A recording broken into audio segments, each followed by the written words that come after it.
اگر عاشق پیراشکی هستید پیشنهاد میکنم که این پیراشکی کرمدار رو که فوق‌العاده راحت و آسون آماده میشه رو از دست ندید. فوق‌العاده طعم بی‌نظیر و خوشمزه هم داره. سلام به خوشمزه پزای کانال، با آشپزخونه کیمیا خیلی خوش اومدین.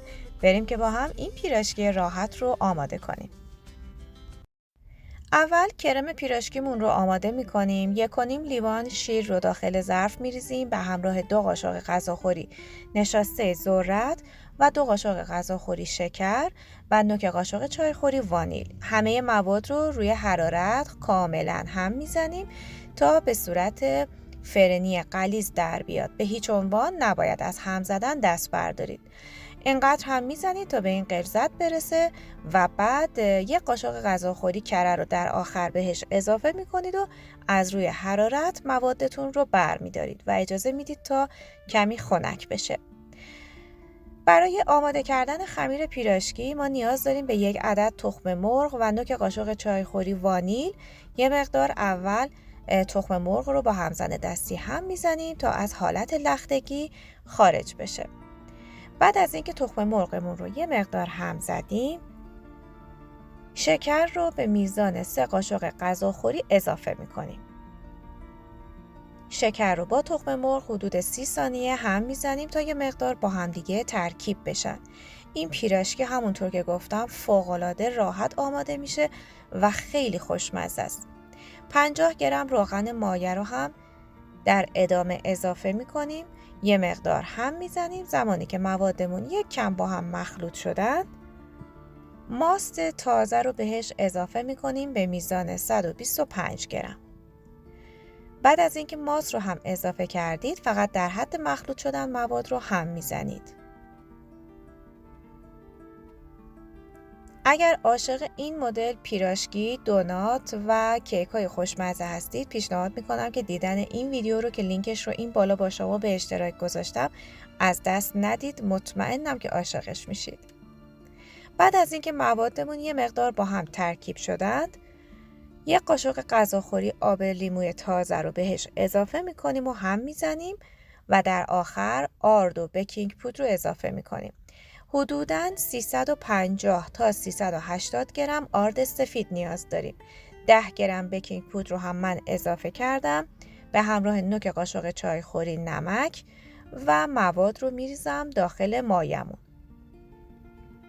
به هیچ عنوان آرد رو به یک باره اضافه نکنید. کم کم این کار رو انجام بدید چون میزان آبخوری آردها با هم متفاوته و ممکنه که خمیر شما بیش از اندازه خشک بشه. من یه مقدار از آرد رو نگه داشتم و یه مقدار خمیر رو با دستم جمع میکنم.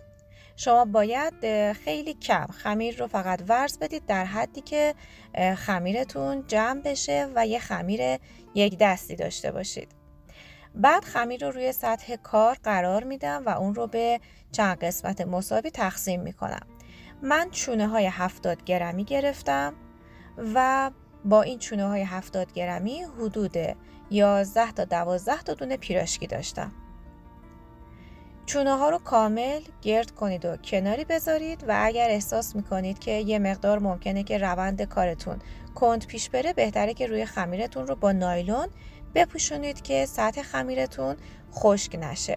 بعد از اینکه چونه ها رو در آوردید، اون رو روی سطح کار باز کنید به ضخامت حدود 3 تا 4 میل. خیلی لازم نیستش که خمیرتون رو ضخیم بگیرید.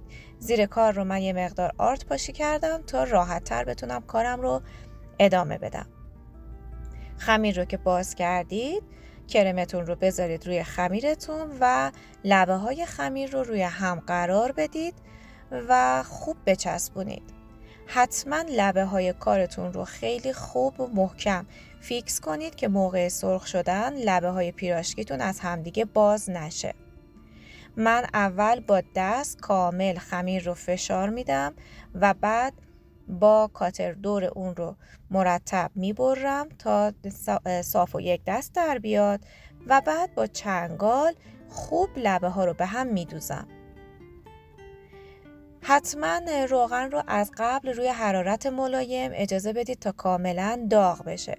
در حین سرخ شدن به هیچ عنوان روغن اضافه به روغنتون ندید که روغن سرد باعث جذب روغن زیادی به پیراشکیتون میشه و همینطور موقع سرخ شدن به هیچ عنوان حرارت رو کم یا زیاد نکنید. حرارت به صورت یک نواخت باشه تا پیراشکیتون روغنی به خودش نگیره و بعد زیر و روی پیراشکیتون رو داخل روغن خوب سرخ کنید. بعد از اینکه سرخ کردید روی یک ظرف شکر یه مقدار زیر و رو کنید پیراشکیاتون رو تا یه مقدار به شکر آغشته بشه و بعد هم که آماده سرو هست. این هم از داخل این پیراشکی خوشبافت و فوق‌العاده خوشمزه ما که همونطور که دیدید به راحتی آماده میشه. از اینکه تا انتها با من همراه بودید سپاسگزارم و پیشنهاد میکنم که این دونات فوری و خوشمزه رو که بدون ورز و استراحت آماده میشه و یه دونات توپلیه حتما درستش کنید. تا آموزش بعدی، خدا نگهدار.